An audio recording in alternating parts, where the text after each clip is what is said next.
So I get to introduce somebody I actually really like a lot. And in city government, you meet a lot of people, you meet a lot of leaders.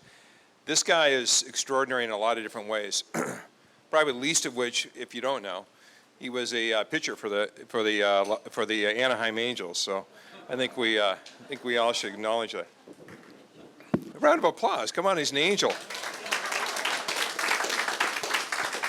But I met Rob a couple years ago when Chief Gazy came in, and you get to know people and you get a good sense, and in politics you get a good instincts. And Rob, I had a great instinct about Rob, and we're glad he stepped up to the role and accepted the position as chief. He's a wonderful guy. He's got a beautiful wife. He's got two kids, and his heart's in the city. As you talk to him, and if you get to talk to him privately, you'll learn a lot about him and his passion for law enforcement, for doing things the right way, and his passion for honesty and decency. And he's just a real down-to-earth, grounded person. So we're blessed to have him as a leader.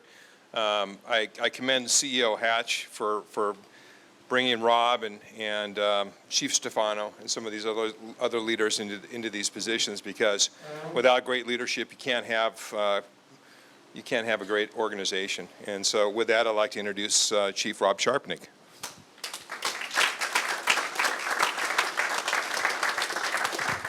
Thank you, sir. Thank you, Mr. Mayor. First and foremost, I want to thank Tom and you folks for allowing me to come up here and speak before you tonight. It's certainly a pleasure and an honor. As the mayor mentioned, I am the new chief here. I've been in office here for a little over 2 months, and although I've worked in the city for over 22 years now, it is such a privilege to lead such a fine organization and such an engaged and vibrant community as Costa Mesa. And when it comes to providing law enforcement services, just make no mistake about it, I am committed to providing the best. Make no mistake about it. So I'll tell you a little bit about it. As Mr. Mayor has mentioned, I did play baseball briefly, played for the Angels, and hurt my shoulder after I was traded to the Oakland A's several years later, and so quickly recognized it was not the career for me. And fortunately, I had friends that were moving into law enforcement at the time, who I remained close with, and had the opportunity to go on some ride-alongs. And long story short was, I loved it. I loved the ability to go out in the field, to go to scenes where there was chaos, to see people in need, and to actually make things better. Not all the time, but most of the time. And when you walk out of a residence or you walk out of a situation in a neighborhood where there was disarray, and you go home that evening and you think back, wow, you know what? I think I made a difference. There is nothing in this world that is equal to that. And so you become so dedicated with that feeling, and it actually stays with me. It stays with you, and it stayed with me over the course of my career. And so when I put on this uniform, even today, after 22 years in law enforcement, I still feel the same feeling.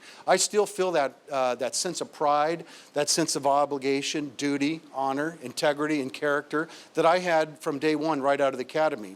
And so as a leader of this organization, 22 years later, my goal and my objective is to make sure that every single person in my organization feels the same way that I do, because I want them to serve this community like I do and like I have over the course of 22 years. And so we've had a really a number of areas of growth over this term of 22 years that I've been here. When I came here from Long Beach Police Department several years ago, the Costa Mesa Police Department was at the top echelon when it came to traffic enforcement, investigations, gangs, narcotics, a variety of specialty assignments. And that was because we set high standards.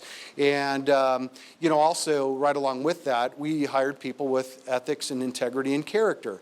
And, I strongly believe that that's really formed the basis of what we are as an organization today. Obviously we draw on the same pool of applicants and personnel as every other profession, but I think that there's a higher calling in law enforcement. And so as we move forward with our organization, as most of you know, we're currently in a rebuilding stage. We've over the last several years, started recruiting heavily. We're in the midst of a real heavy recruitment process.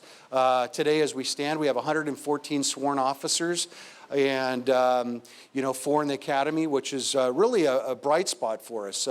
This next week, we have an opportunity to promote a new captain, a new lieutenant, and a new sergeant, and actually backfill specialty assignments for the first time in quite some time. So a lot of folks really don't understand, the equation with that. So let me just briefly explain.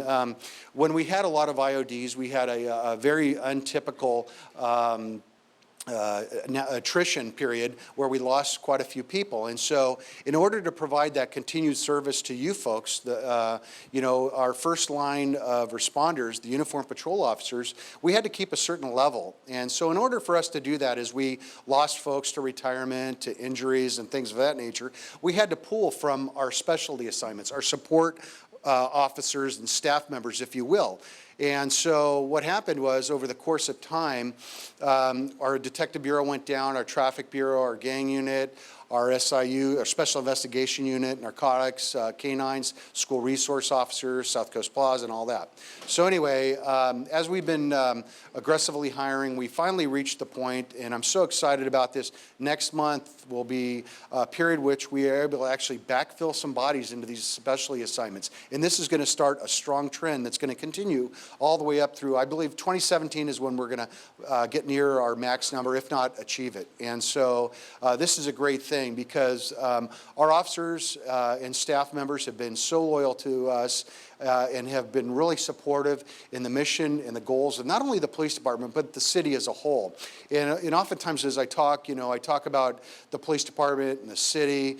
And the way I view it, and I know the way the CEO, Hatch, views it, is we're all one team. And much like, if I were, sitting in the audience tonight, I would expect that. I would expect that if I call in a problem to the police department, that if it's not per se a police issue, that would be immediately responded to or directed to a city representative from maybe if it's public services, transportation services, code enforcement, or whatever. And so I'm excited about the teamwork that we do in this city, because I think that it's unlike most, where we have such an open line of communication that we're able to share ideas, share strategies, and implement solutions together. And that's going on. You can just know that for sure.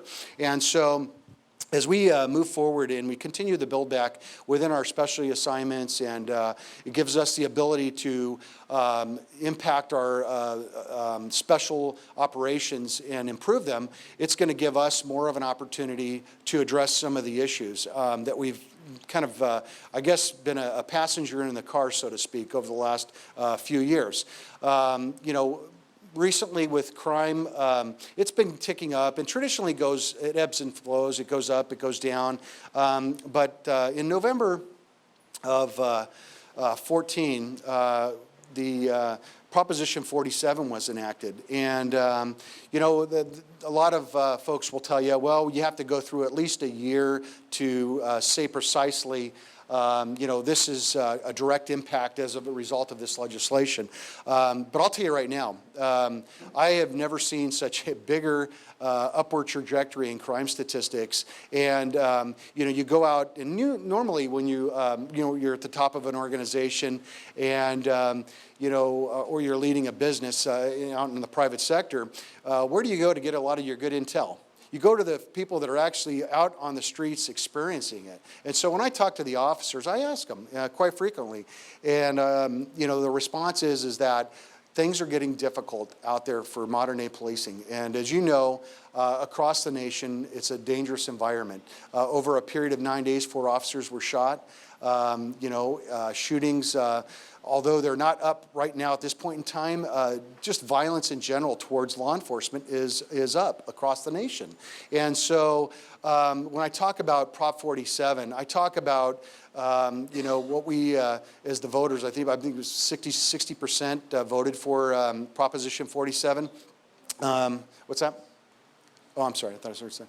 But regardless, what happened was, I think an impact that nobody really expected. And so as we stand today, the common thread that I'm seeing amongst our Costa Mesa crime statistics are upward trajectories in robberies, thefts, and burglaries. And so if you don't know, Proposition 47 made misdemeanor crimes out of previous felony crimes. So for example, to possess heroin, methamphetamine, cocaine, some of these other controlled substances, where you used to be found in possession of those, you'd be taken away, booked in the jail, and charged with a felony. Well, unfortunately now, as a result of this legislation, the officers are contacting you. We do have the ability to take you down to the jail for a booking process, but under 853.6 of the Penal Code, we have to provide a street release method for these misdemeanor offenses. It's now a misdemeanor. And so, unfortunately, it's not a deterrent. It's a revolving door that has really greatly impacted the first responders out on the street. And I'll even take it a step further, the quality of life in our communities not only regionally but statewide. And so we're really struggling to meet the needs of this, the impacts that are caused by Proposition 47. And the bright spot is, I guess, for us, is that we're doing, as we build back our organization, we backfill these specialty assignments. It gives us greater ability to do a lot of the undercover operations, and to get out there and address these things from a hotspot, if you will, approach. And so that's one of the issues that we're tackling. In addition to the drug possession charges, it also reduced. For example, it used to be anytime you stole a firearm, a felony. Well, now, if that firearm is below $950 in value, it's a misdemeanor. It doesn't stop there. It used to be, for example, when early days of my career, I worked out at the South Coast Plaza, and as you know, there's a lot of shops, out there, very high-end.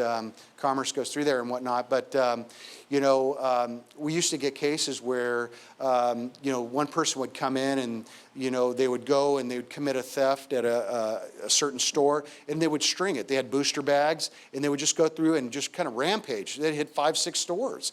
They would not only do it with physical thefts, but also embossing credit cards and committing these other white-collar, high-tech type crimes. And the beauty of that is at the time, we had some really good laws, and we were able to put together good cases. And if you were able to conduct a good interview with these folks, you could tie them into basically articulating their intent. So beforehand, if you had an intent to go into a store or any kind of a structure and commit a theft, that subsequent entry in that theft would become a felony. Well, that's no longer the case. They created a new law under Prop 47. It's called the Shoplifting law. So essentially, you could walk into any store with the intent to steal. As long as you're stealing items under $950, it's a misdemeanor.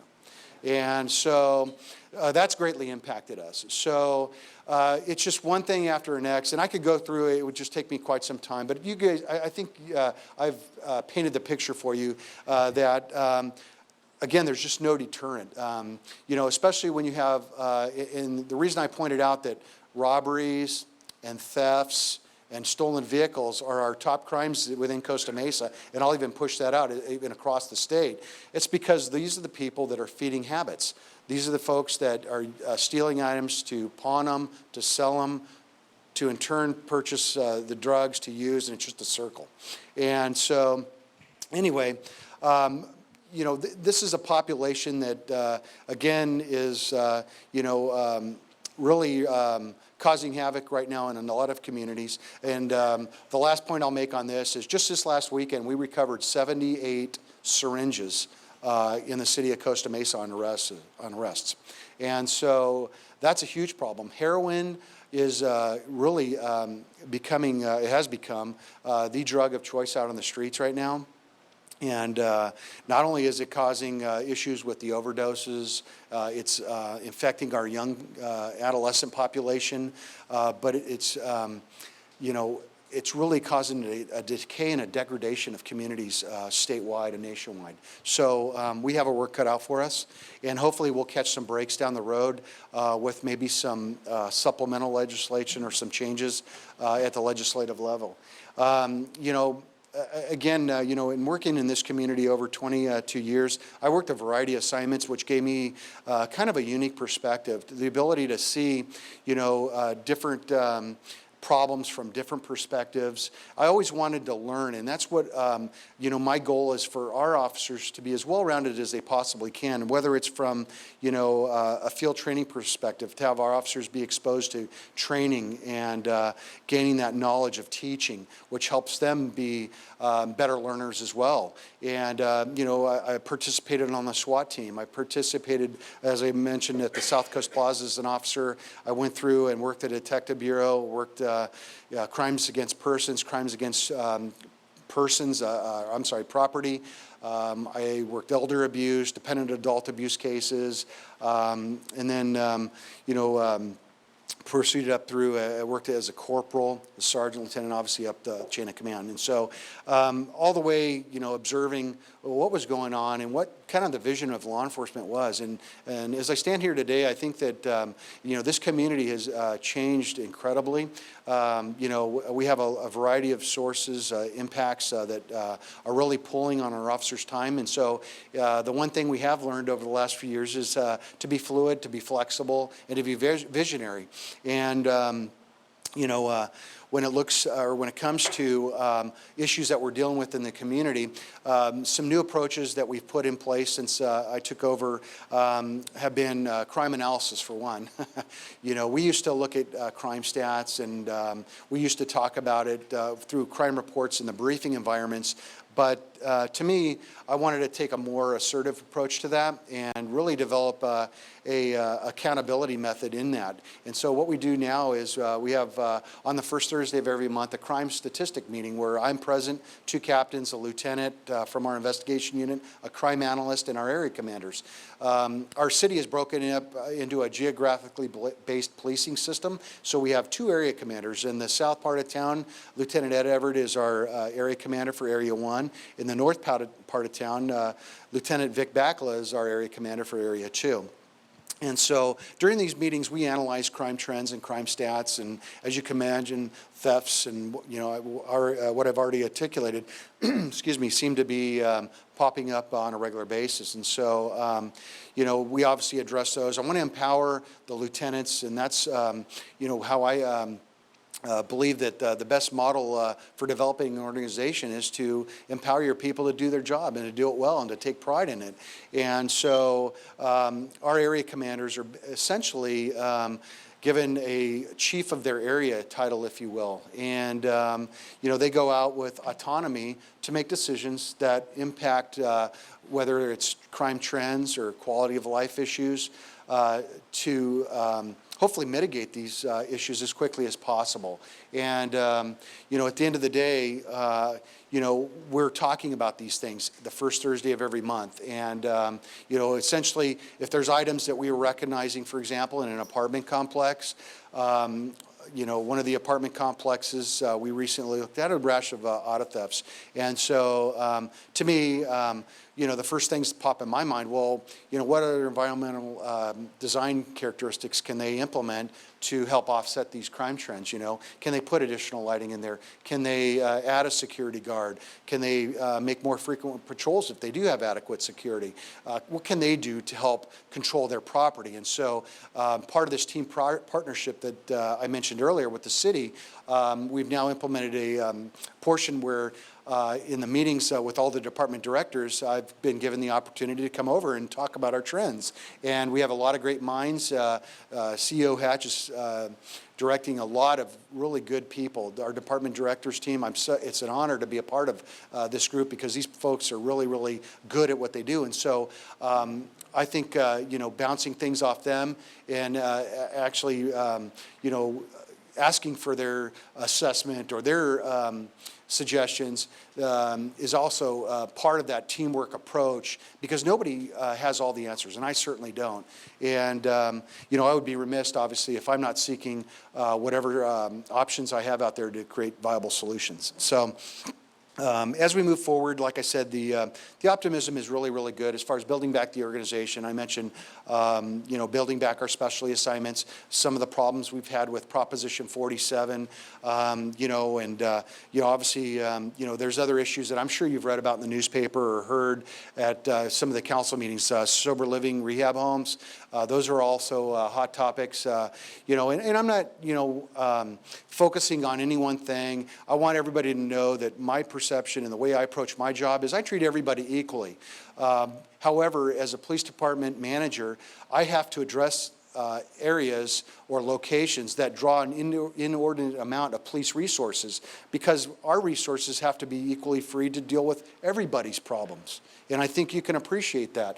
If you have a call where you need an officer or desire an officer to be there based on the priority nature of your call, you don't want them tied up at some location that's had 10 calls that past week, drawing all those resources away and delays response and all those things. And so we are constantly strategizing to figure out what we can do to free up resources, to help people understand that they have an obligation, a social obligation to the rest of the community.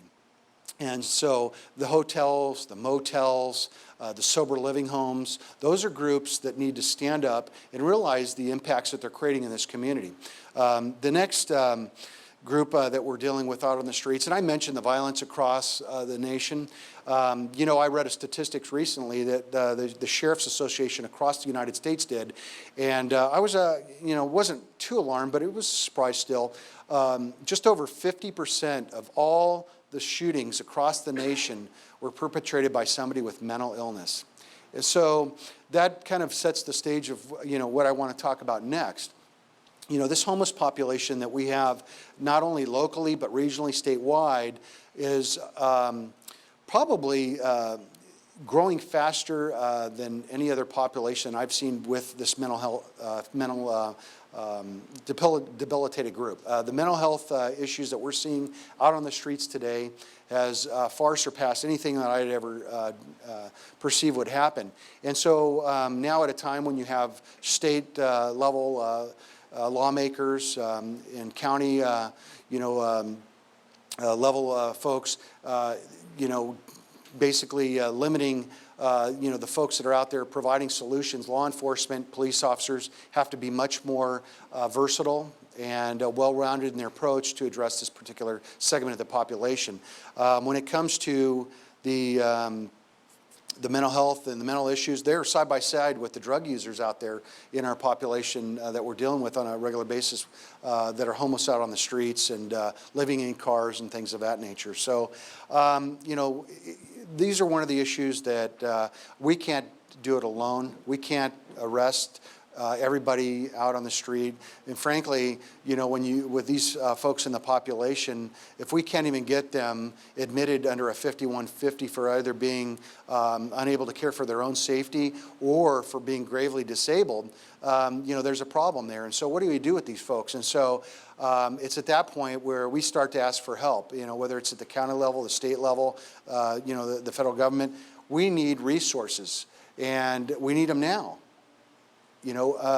This problem is growing exponentially, and it's impacting every single one of us, whether it's drawing time. One of the statistics that was recently mentioned at the Orange County Chiefs meeting was that there's a rate that they've studied for the hospitals. It's called a diversion rate. And for example, some of the mental health folks in the population, when the officers come across them, they have to basically take them down to the hospital, get a medical clearance. And some of these folks are taking an inordinate amount of time in that emergency room facility to be treated, evaluated and moved on to another facility. And unfortunately, what's happening is, and this is the concern, the fact that these hospital emergency rooms are being taken up. And so when somebody needs real care, there's less bed space, and so alternatively, they have to be diverted to another emergency care facility, which obviously results in a delay of time. And then most of the time, let's face it, if you're having a cardiac event or a cerebrovascular accident, time is of the essence, let's face it. And so this is one of the societal issues that I think that we in the, our local legislatures need to really, really look at and try to make improvements on. State hospitals in 1980, we had about 292. As it stands today, they're down to about 190. This population of mental ill has spiked while the care facilities have dropped dramatically. And so when you look at a 30% decline, with this population that needs resources, it's very laborious, to say the least, and tedious. And like I said, at the end of the day, communities are impacted. And so the reason I'm telling you this is really to give you guys more of a stakeholder mentality, if you will, so that you understand what's going on in your community, but also to let you know that there are things that we are doing to help offset it. So it's not a lost conclusion here. We are taking steps to help alleviate some of the issues. For example, right now we have a PERT worker. We've entered into an MOU agreement with the county, and we actually have a psychiatric health worker that travels and rides along with our officers 2 to 3 times per week.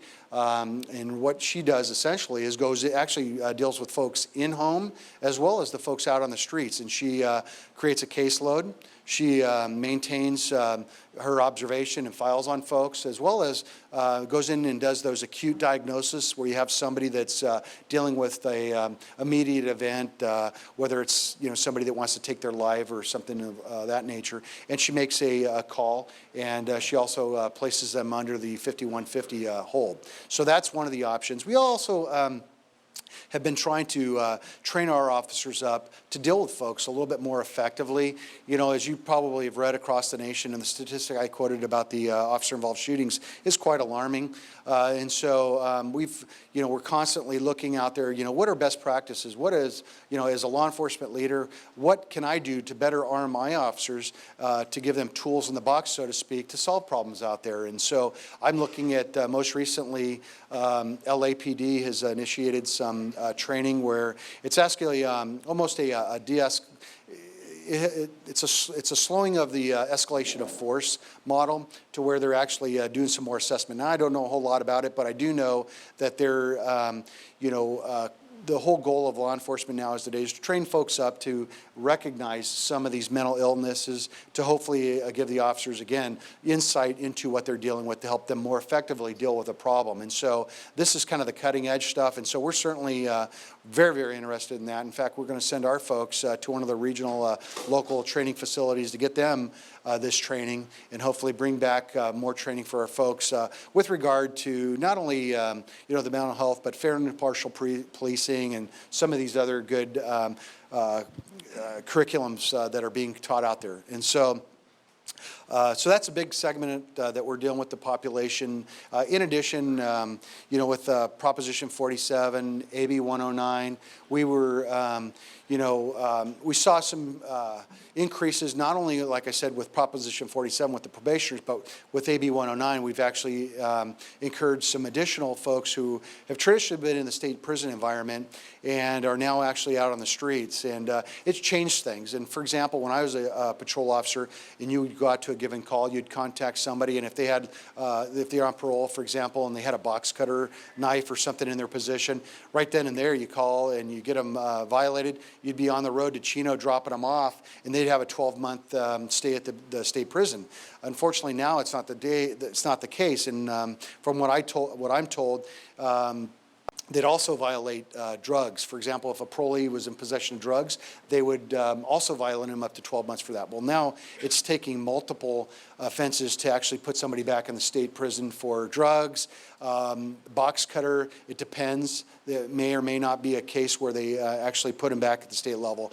And so that's creating an impact as well out there. And again, when you don't have a deterrent, people become emboldened. And so we need to offset that with something. So what we did was I went over to State Parole's office in Irvine, and I met with their administrators, and actually formed a partnership with them. And so parole is broken down into geographic supervised areas, and we reached out to them, and they agreed to partnership with us. And so what we have now in place is a model in that we have a part-time parole agent who works out of our station, comes, shares information with us, goes out in the field, and oftentimes, as you can imagine, with this class of, caseload,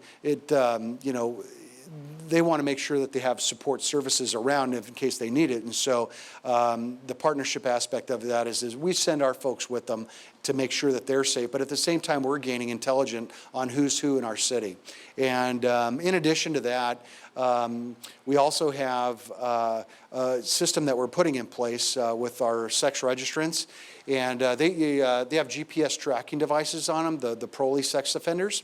And so I'm excited about this particular development because we're going to be able to gain training from state parole that's going to enable us to better find and track the whereabouts of these offenders. Now, they know where they're at on a given daily basis. We have their addresses, we have the information to help lead us to these folks. But what's exciting about this component, this piece, is that if, for example, we have at Harbor and Fair a crime, let's say on Monday night, fast forward it to Friday, it gets late report or something like that. It's a serious crime, and which is sometimes the case that late reports happen, and we are scratching our head. Well, gee, if we would have had this case reported earlier, we would have probably been more effective at getting into the area, setting up a printer, doing the things that we do best to catch and put these perpetrators in custody. Well, now with this new base, we're able to actually track the whereabouts of some of these offenders and actually put in a time period and actually see where any of this, either of these individuals, whether it's a sex registrant or a violent parolee with a GPS monitoring component to their terms, where they were for that period of time. And so that's obviously one segment of the population, but you know what, when you're dealing with what law enforcement has been dealing with across Orange County, across the state, we'll take any help we can get. And so that's a really good piece as well. So, again, we have a lot of items that we were looking into with technology. We have a crime mapping that we've been working on for you, the citizens in our community, that you could look on our website, kind of track and see what's going on. Just know I want to improve it. It's going to get better. It's informative, but I have higher aspirations for it. And so as we move forward, I think that we'll be able to put out a different product, a more informative product that I think that everybody will find user-friendly and hopefully find value in. And so just know that we're working on that. We're also working on community-based policing. And over the course of a 22-year career here, Costa Mesa has always been service-oriented. Unfortunately, when you contract the numbers, you're not able to really reach out and do that personal style policing. We have to a certain extent, but just not really up to my desire and what I would like to do. And so we're actually in the process. We have several items on our plate. Some of them are, just to give you a couple examples, volunteer policing, where we actually, I want to return to volunteer patrols where they actually go out and do vacation checks, check residences, for folks that have gone out of town on vacation. And I think that additional presence in the neighborhood creates that, that extension. It's a force multiplier for us at the Costa Mesa PD, and I think that you folks may find it useful. And, again, anything we can do to increase our presence. We're also going to be out in the community more frequently with regard to neighborhood watch. One method of that is reaching out and actually doing the old, I shouldn't say old, but the meetings that we typically have done in the past, where we actually engage residents, exchange ideas, and, hey, how can we partner, on this particular area to solve, these incidents that are taking place. And, a lot of it, when you look at, the categories, a lot of our youths are out, they're, whether it's truancy, gangs and some of these things, these folks need direction. And so, as a police department, we recognize we do have the authority and the ability to conduct enforcement and to put people away, incarcerate them. But on the other side of the coin, I like the idea of where we can prevent something, it's well worth it. So an ounce of prevention is worth a pound of cure. And that's what kind of where we want to go as an organization, where we can reach out in partnership with our residents, listen to folks in the community, where we see at-risk youth, or we see residents in areas that are starting to become problematic. Hey, we're starting to notice these cars coming in at all times of the night, and at the end of the day, that sense of community, I just want to do everything we can to build that back, where people don't have to fear crime. People can trust in the police department to create a safe environment. Can we eliminate crime? No, but we can sure darn put a dent in it. But also, I value, like I said, the teamwork approach. What we have with the city has been very successful. The collaboration, and we want to carry that one step forward into the community. And so, at the end of the day, I think when you have, really gain that community support and that trust, that's something that's earned over time. That's something that we respect and we don't take lightly. And that's something that's really going to take us somewhere as a city. Whether it's dealing with, the issues of crime, that I mentioned, the issues with the mentally ill, the issues with the homeless populations, the issues with the transient motel population, or the sober living in the halfway houses. One thing I can tell you for sure as I stand up here today, we at the police department, and I personally care deeply about this, and I'll tell you right now, I need your help. I need every member of this community's help, because without that help, we're not going to be successful. And it's not going to take, it's not something we can take and solve within a day, a week, or a month. It's right now, we have to set this line in the sand, and we have to build and push forward to, driving at a solution that's going to be long-term and lasting. And that's another thing that I'm very, very positive about, is the support from the City Council, and specifically the Mayor. At the last council meeting, mentioned a meeting that we actually went up to Supervisor Steele's office in the County of Orange, met with her staffers to talk about, what's going on in Costa Mesa. And I have to tell you, just based on the feedback I get, and correct me if I'm wrong, it didn't seem like a lot of cities care enough or have the time or impetus to actually go up there and do that. And, just know that the leadership of this city is A, united, but B, committed to making Costa Mesa a better place. And so at the meeting, and as I quite often do to give people a perspective, I offer up ride-alongs. As I said before, when you're talking about trends and you're hearing numbers about crime statistics, who better to go to than the people that are dealing with it, the frontline officers, and they're the ones that are going to tell you when they go to Wilson Park, they were pulling, grocery bags of needles out from under the bridge. They're the ones that are going to tell you that, the park was impacting, that population in the park was impacting the residents around to the point where they didn't want to come out of their houses. I mean, that to me is wrong. It's completely wrong. And so when you look at things like that are impacting people's lives to the point where people have to move, or business owners, I've talked to a few businesses where they feel, their proceeds and their revenues are down to the point where they're considering selling. And obviously, as you look and you fast forward those impacts, whether a business has to sell a business, change hands, which is a very difficult adventure in and of itself, and then another business coming in, getting reestablished. It's just, it's a snowball, which then impacts the community. The folks that are residents, they begin feeling, impacted. They may not feel that they like a new business. They in turn sell their home.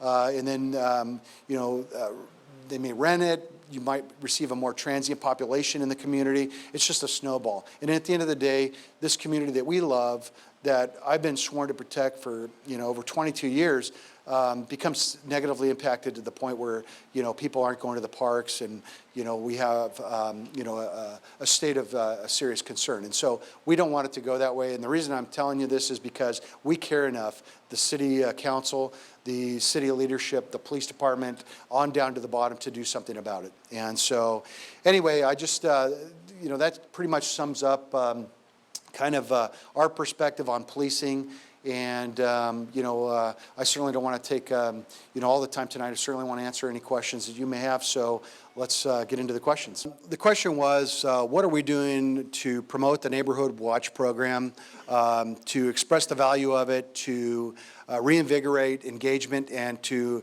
maintain that presence in our community? And so just to answer that question, yes, I value Neighborhood Watch. I think that Neighborhood Watch is an extremely valuable component to policing. It's not the only one, but it's a part of our tools and resources that we use to help ensure safety on a given neighborhood.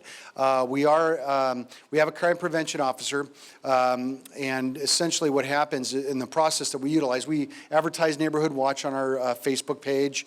We use social media. Area commanders, actually, as I mentioned, Lieutenant Everett, Lieutenant Bakla, if they're coming across issues within the community, they actually point them in the direction of our crime prevention specialist, Kelly Visenik. So we're constantly doing it that way.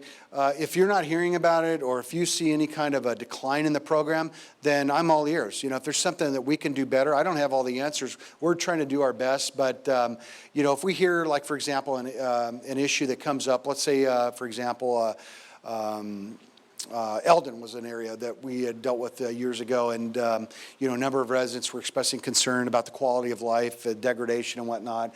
We went in there with Neighborhood Watch, but we also brought in area commanders and officers and talked about what was going on. We exchanged information with the citizens. Neighborhood Watch came in, brought a number of residents in, and actually talked about what they can do to reduce crime. And a lot of the things that Neighborhood Watch does and recommends are things that we take for granted. I mean, don't leave valuables in your cars, don't leave your doors in your vehicles unlocked, don't leave your windows open when you're gone in your residence, don't leave your doors, things of that nature. So it's very vital, and it's good to have those reminders out there for all of us, and again, it goes along with my philosophy. If we can prevent a victim, we'd certainly rather do that than respond and actually try to clean up the aftermath. So Kelly Visenik does a great job with those meetings. Our area commanders are doing a better job. And that's actually one more item I told you about, the quality of life issues that we're studying each month in our crime statistics meeting. When we see trends, if we're seeing a lot of trends, for example, in the bird track, let's say, if we're seeing a lot of vehicle burgs or vehicle thefts from vehicles, that's a prime area to go in and contact a resident to host a Neighborhood Watch meeting to help get that message out. Sure, sir. You have all these thefts and burglaries, and most of the people unemployed, on welfare, youth, or whatever, the demographic? It runs the gamut. We see folks, for example, I'm sorry. He said that when you see a lot of the thefts, the burglaries, and some of these items that I highlighted that are on the rise, as you recall, I mentioned that robberies are on the rise, burglaries are on the rise, and thefts are on the rise. And so, again, those feed into that, that drug habit, per se. And so, again, we're seeing a large spike, if you will, amongst this homeless population. The population that's out on the street today is a more younger dynamic. It's a group that's a little bit more aggressive. They're actually more involved in drugs than we've experienced in the past in law enforcement. That's one piece. You also have a very mobile population coming in and out of our local hotels, motels. So that's another segment. As far as an age go, it runs the gamut. I mean, I've seen adolescents involved in drugs and theft. I've seen people, in their 70s involved in drugs and theft.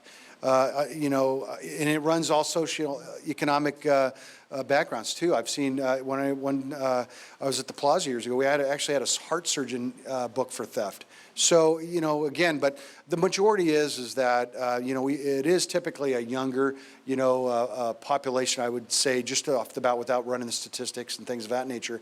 And so I would say, and just use those examples I've said about with the younger population out on the streets and the active group that's, or groups that's populating and going through the motels and the hotels. Sir. You mentioned volunteers. Can you explain how you volunteer to become an auxiliary policeman? Certainly. He asked about the volunteers and how our volunteers become members of the auxiliary portion of the police department. And essentially what you do is contact Kelly Vicenich. She's our crime prevention specialist. And we have an application that you fill out, and it gets reviewed, and then it goes through a brief process, a background process. Nothing like what the police officers go through, but nevertheless, it is a background check. And essentially, we kind of put people in place of their, kind of utilizing their prior experience or what we may perceive as a level of area expertise. So, for example, we have one volunteer who was he was a retired reserve officer, was very, very adept at going out and driving a police vehicle and helping us out with our street sweeping citations and parking violation enforcement. And so, what did? We put him in a car and asked him to do that, and he did a phenomenal job. And so he partnered up two volunteers to go out and do that, and they were a great success and a great asset to the police department. Volunteers also staff our fingerprint live scan machine at the front desk where people come in for fingerprint checks. They help us out there. We have volunteers that work in our crime lab, help us out with CSI stuff, with photos and things of that nature. We also have volunteers that help out with the Citizen Academy. So there's a variety of things that volunteers can do. And so all I can say is if you're interested, please come on down. We'd love to have you. Yes. Well, let me get this gentleman first. Sir. You mentioned you'd like to have the department be visionary, so with that in mind, knowing that you've got enough to work on now here, is I personally am very concerned about what's going on with the Islamic terrorists nationwide and with the Homeland Security releasing information that there are Islamic terrorists embedded in every state in the Union. And I wondered, have you gotten together with your counterparts find out if you can get somebody from Homeland Security in order to get a local program to screen and get an inventory of possibilities and problems? He asked about the Islamic community, the threat to our nation, and Homeland Security, and if we've established protocol and or relations with the Homeland Security. Yes, we have, first and foremost.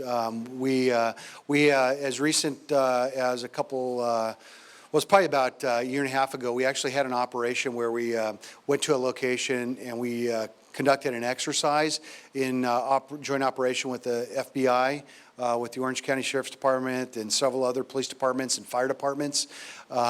We also, you'd mentioned, this new category of terrorist, if you will. And, we're up on that. We share information through Orange County. We have a terrorism assessment center, if you will, that is in contact with folks throughout the county, disseminating information. And we obviously, as well as the other cities in Orange County, have an obligation and quite regularly input information to that. So, for example, if we're having an event that we recognize might be sensitive in that front, we report in to the Orange County Intelligence Agency. That information is assessed, it's categorized and rated, and then resources are evaluated on that point. So we're constantly evaluating what's going on in that front. We are in constant, or I should say regular communication with the federal resources, it's one of those things where it's kind of tough. It's like going from Los Angeles Police Department, working in that environment, to coming in and working in Newport Beach. Nothing against Newport Beach, but let's face it. It's much more difficult if you're not in that environment dealing with those threats and those issues every single day to come into an environment and keep yourself sharp every single day. So first part of that is you have to recognize that. Second part of it is you have to do due diligence to keep yourself trained, alert, and ready to respond. And so that is incumbent upon us. We do take that responsibility. We do train our folks up. We do understand that. We are participative in that because at the end of the day, that could happen anywhere in this nation, anywhere, any state, any county, any city. And so part of our building up of our program and preparing for response. We have an emergency operations center and getting that thing prepared, working jointly with MASAC. We're doing a lot of things to help prepare ourselves, not only for one of those events. I mean, in law enforcement today, we obviously have threats that have come around and come about for local schools, whether it's an active shooter, significant events, whether it's a plane crash, whether it's a significant water main break, an earthquake, any of these significant events that occur could trigger the activation of an emergency operations center. And it's incumbent upon us to obviously have the resources ready, but to obviously know how to effectively use that, and to obviously know how to tap into the federal government and use that system. And so we are very closely working on that. So thank you. Next question. Ma'am. First of all, thank you for coming, and to all your officers. We just are so grateful for you, and it's a travesty what's going on around the country with these random police shootings, and not to get all off political, but thank you. Thank you for that. Another thing is, our 21-year-old daughter went through a really neat program with Costa Mesa Police Department. Everyone can know about this. Mayor Bensinger was there also. She did a ride-along. They did all sorts of learning things, and it's totally free. And, you just go. And she absolutely loved it. And she, saw a lot, learned a lot, and she wants to go into criminal law anyway. So it was just kind of right up her alley. And that's another neat way to get involved in the community, too, and find out how the police department works. So you're referring to the Citizens Academy? Yeah, that's what it was. Okay, but no, I'm not asking a question about it. I'm just promoting it. Did everybody hear what she said? She's promoting the Citizens Academy, and thank you. On our street for probably 27 years, and when we first moved there, a whole other generation of people were on that street. We're one of the last two remaining families of the original people. We did a neighborhood watch, and at the time, we were having problems with teenagers in the neighborhood and all sorts of other things, and just bad stuff. And that really did work. But now we need to do a new one because we've got all these new families. So is it just calling and making an appointment, or? That's what I'm not sure about. I know it's on your Facebook, but I don't do Facebook so much. But so how do you do that? Okay, so she asked how she could start a neighborhood watch meeting and program. And so it's on Facebook, but it's also on the city website. If you go to the City of Costa Mesa website, move into the police department portal, if you will, and click on information about programs, and it will be in there as well. Or you can call the police department front desk. I'll give you the phone number if anybody has a pencil handy. 714-754-5281. They'll direct you to Kelly Vucinic, who is our crime prevention specialist, and she'll line you up with the neighborhood watch program, assess what your issues are. And sometimes, believe it or not, people call and they'll ask for neighborhood watch, and it may not be specifically what they need. They may need something more outside of that. For example, special enforcement. We recently had an area where they were reporting a lot of comings and goings of foot traffic, bike traffic. There were some trailers in the backyard of the residence. There's suspected prostitution, things of that nature. And obviously, neighborhood watch is good, but it's not that good. You're not going to. I don't know that the neighbors are going to go in and clean that problem up on their own. Unfortunately, in this case, we were able to send out some plainclothes resources, and over the course of time, probably I believe it was like 3 months. Excuse me. We made several stops away from the location. We're able to recover quite a sizable quantity of drugs over that particular time, but also take some real bad guys off the street, take them to jail. We discovered that prostitution was occurring in the backyard. We recovered 2 guns in those arrests. And so at the end of the day, once we finished up with the problem, we passed that information on to our code enforcement team, who subsequently went in and dealt with them from a city perspective and held them up to the standards, the code of the city. So, any question? Time for one more quick question. One more quick question. Chief, I want to echo exactly what she said about thank you for being here. I've had the privilege to go twice on ride-arounds, and very impressed. My question is, I'm wondering, we get these academy, we get these new officers from the academy that come in. I'm under the assumption, and I might be not right about it, that it takes about 18 months to train them in our system, in what we have here before they go out alone. I'm wondering, with today's technology and the things that we have, and according to you've been here 22 years, how far along, is that still hold 18 months before you send them out? Or with the newest technology we have today, is it a shorter time? Well, so he's asking about our field training, I would assume from start to finish hiring, and actually we're receiving the benefit of having an officer out on the street. In reality, today's officer, I'll tell you, this job is much more difficult than it was when I was an officer, and my predecessor said the same, all the way back to the advent of modern law enforcement. And where we're at today is essentially when we hire somebody, there's a process that they have to go through, and it takes, we've streamlined our process. Our aggressive hiring model has really shortened the turnaround time from receiving an application to getting that body through a background investigation. Background investigations will typically take 4 to 6 weeks in that range, and once they get into the academy, so I guess to answer your question directly, no, there's no way to shorten it. In fact, if you could only shorten it by maybe a few months or a couple months, and it really wouldn't make any impact. And I'll explain why briefly. What we've One quick short one about neighborhood watch. Is we have somebody from the police department come to our homeowner association meeting and talk about it. Guess what? The whole neighborhood is signed up as neighborhood watch now. Outstanding. I'm glad to hear that. Thank you for the comment. So anyway, getting back to the academy time. So what we do is basically we want to ensure the officers are obviously well trained, but we also want to ensure their success in the program. It's a difficult, rigorous program that they go through. And so what we've done is we used to have 1 week pre-academy where they get in, they get trained, on the basic elements of the basic academy. We increased that to 2 weeks because we wanted to see a more reflex-oriented officer that came out of the academy, ready, successful to go out and, I guess perform at the standards that we are holding them to. And so we've increased that to 2 weeks. They go to an academy for 6 months. Once they graduate that, they come out and then they go to a 2-week patrol school.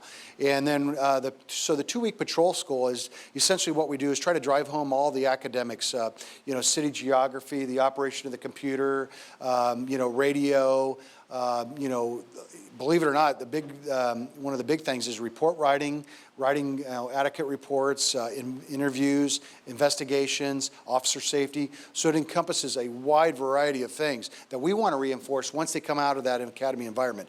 Then moving forward from there, they actually get the opportunity to get into our 16-week field training program. And the 16-week field training program is dictated by the Peace Officers Post, Cal Post. And so that's basically something that we maintain, and we've really actually, over the last year and a half, I want to say we've been exceptionally fortunate. We've had a number of great successes. We've had 3 or 4 top recruits in the academy. Our officers out there are doing a phenomenal job. And so I guess, Art, I hope we answered your question, but it's one of those things that we're holding ourselves to the standard, the gold standard that's out there. And in the end of the day, I think when we have an officer that actually goes out and performs to the level that we expect them to over the course of a 25, 30-year career, then at the end of the day, we all benefit from it. So thank you for the question.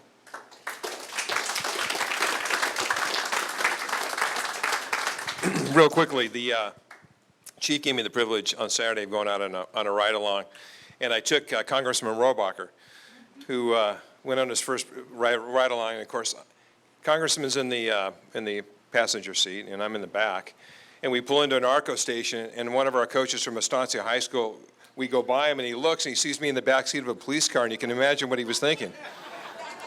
The unions finally got me. They finally got me. Chief's laughing.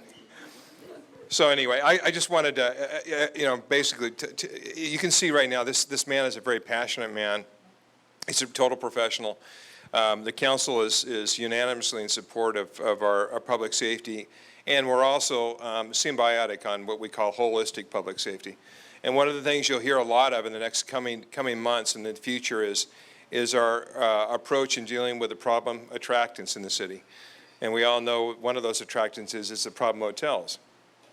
So the Costa Mesa Motor Inn, which is 231 rooms of pimps, prostitutes, and parolees, is going to be processing in the next 60 days an EIR for a change in use. And Mayor Pro Tem Righeimer talked about it the other night during the general plan update. And I think the chief agrees those kind of attractants are not needed in our city.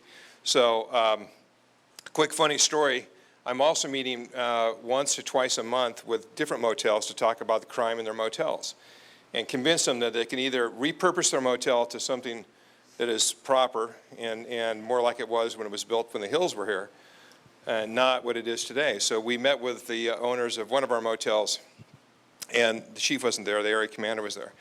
And I said, and we give them best practices of things they should do as motel owners. And one of the things they can do to reduce crime is take credit cards.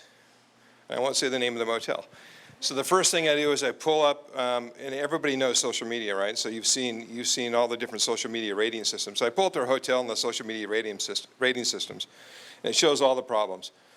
And most of them are prostitution, people that unfortunately went into motels and had problems, and they talk about prostitution. So I said to him, I go, just take credit cards. You don't have to worry about the prostitution issue. And he goes, no, but you don't understand. Business people like to use cash. And one of his captains was sitting there with us, and I go, explain that. He goes, well, some of these business people, they like to come in with their girlfriends. And I go, come on. I go, the difference between a girlfriend and a prostitute is about 2 degrees of separation when it comes to this type of motel. And the captain looks at him, and he goes, he's right, actually. He really is right. The girls that are going to go into these motels aren't typically girlfriends of business people, they're prostitutes. And the sex trade is big in the city. So one of the things we want to do is there's 12 problem motels. We'd like to see them repurpose. We've already seen a couple of them go in that direction. There's a couple more that are going to be coming up in the future. You're going to hear all kinds of people screaming at us at the council meeting saying that needs to be affordable housing. Where are those people going to go that are in those motels? And those people aren't Costa Mesans, by the way. They just got out of Theo Lacey. And our answer is going to be the same. We're not an island. We're not going to continue to allow people to come here and commit crimes, period. We've talked about this for 20 years, and as Mayor Pro Tem Righeimer said the other night, we're fed up to hear it with listening to people complain about what we're going to do with these places and not talk about what the solution is. So holistic approach to public safety and great officers like this and leaders. I'm very proud to say I'm part of this team, and I'm proud to be a colleague of the chief here. And I'd like to thank you very much for having us tonight. So thank you. Well, thank you guys. You're doing a wonderful, wonderful job. And Rob, thank you very much, Chief. Now, before we started tonight, I asked him a question. I said, a couple of weeks ago, there was 4 police officers killed in 9 days. Has that affected the morale in the Costa Mesa office? And he says, you bet it has. These guys go out every day and serve and protect us with fear that their lives are in danger. So give him another hand of applause, please.